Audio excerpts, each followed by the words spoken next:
This is the Shiva Nataraj. Flames around him. This symbolizes the manifest universe. In the center is the God. Again, don't think of him as a personality. None of these gods are personalities. They are not persons.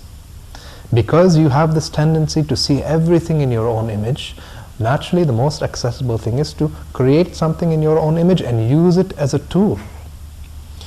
So, he has one hand, a drum.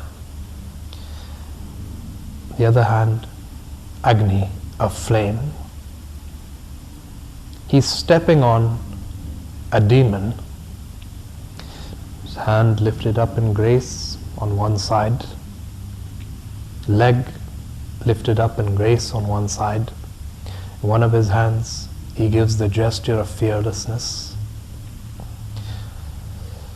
And this is the symbol of Shiva as the cosmic dancer. It symbolizes the enormous, explosive heaps of activity that's happening in the universe. Is symbolized by the cosmic dancer, Shiva Nataraj. Now this Shiva Nataraj, every single aspect that you're looking into its symbolism has a specific meaning. In one hand he holds the drum. Why the drum? The drum represents the birth of time, the rhythm of time, the stirring of the creative energy of existence which brings forth the whole universe into activity. This is symbolized by the drum. On one hand. On the other, you see these symbols are always balanced. On one hand he has the drum, on the other hand he has the flame. Why the flame?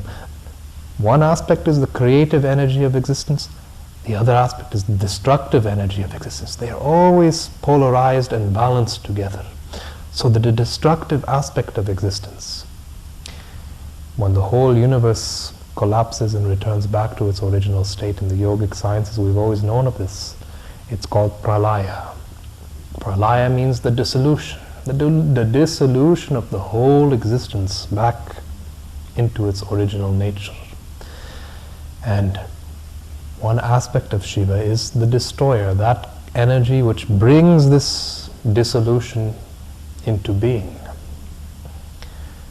One hand, he holds up a gesture of fearlessness, saying, okay, even though the whole universe is going to collapse back into its original, even though the whole of nature is impermanent, is there anything in existence which is permanent? Everything is changing, everything is a flux. So what this symbol is saying, okay, even though the whole universe is being created and destroyed endlessly, yet at the same time be totally fearless. Why should you be fearless?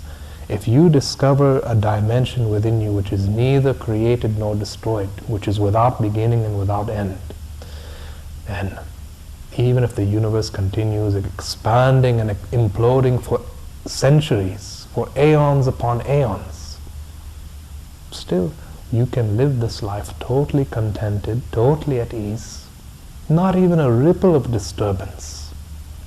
So Shiva raises his hand in fearlessness. It's not because Shiva is raising his hand in fearlessness. It's because somewhere within you there is a master that's lingering. If this master, this potentiality to move beyond every hindrance and limitation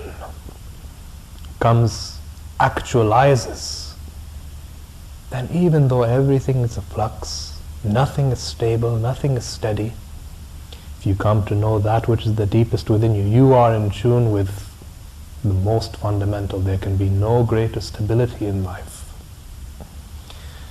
On one of his legs, he's standing on a demon. He's called Apasmara. And he represents all the collective forces of ignorance, all those tendencies of the mind which are driving you towards egotism, towards becoming identified with so many things that you are not. In one way, isn't this the basic delusion of most human life? Is that we are becoming identified with so many things that we are not. Whether it's in the body, or at the level of your mind, or whether at the level of your emotions. So, to step over apasmara, the demon of ignorance, it just means this: you're cutting down through every barrier and delusion that's obstructing your innermost clarity from functioning. So, this symbolism of Shiva, one hand, one leg, you see it's lifted up into the air, symbolizing the upliftment of humanity, the upliftment of your consciousness, that there is a possibility of moving beyond all this, that there is a possibility of being liberated from this conflict that just simply human beings are not able to live here on this planet without manufacturing so much unnecessary suffering for themselves, simply because you're not seeing things with open eyes. You've not taken the time, effort and energy to actually inquire into things.